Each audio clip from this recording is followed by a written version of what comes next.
The world demands absolute sincerity, forcing you into a rigid, default role stamped with a predictable, unmoving smile.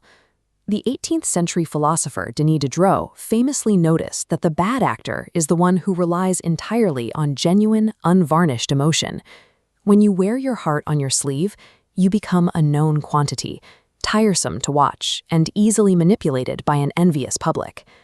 To gain agency, you must step off the mark society has set for you and refuse the script given to you. Identity is not a static biological inheritance. It is a malleable tool that you must actively write and direct.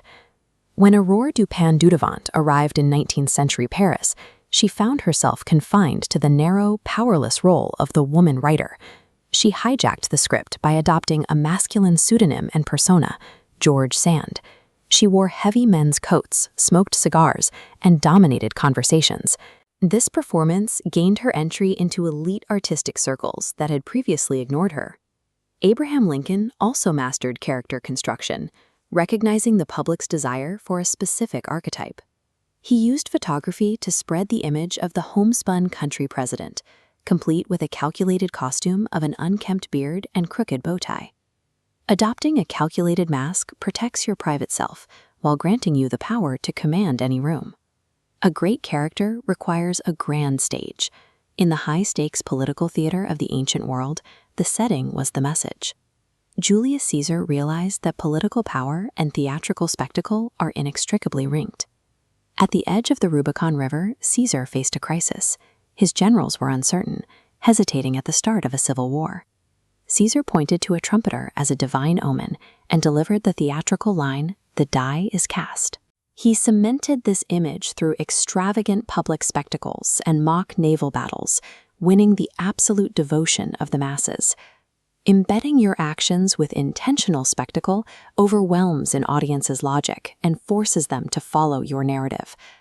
A striking appearance is useless without the mastery of timing and the slow build of suspense.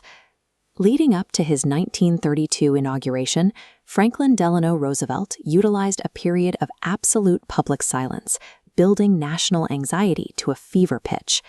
This suspense made his rapid legislative sweep during the 100 Days feel like the only possible solution for a desperate country. Bertolt Brecht used pacing as a defense mechanism. Facing a hostile committee, he relied on timing rather than an angry tirade. He used a cigar as a prop, deploying charm and ambiguously timed responses to beguile his interrogators. Similarly, actor Richard Burton utilized imposing absolute stillness to draw all attention away from the chaos around him. Mastering rhythm and stillness allows you to dictate the tempo of reality, keeping your adversaries constantly off balance and reacting. In Las Meninas, Velázquez reclaimed the power of the public image from royalty. The king and queen are relegated to a tiny reflection in the distant background.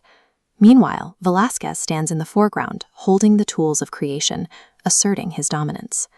When you control the public image, you control the form itself, gaining the shape-shifting fluidity of the Greek sea god Proteus. By detaching your private ego from your public mask, you become an ungraspable, moving target. Reject the role assigned to you by society. Step into the director's chair and forge an identity they cannot ignore.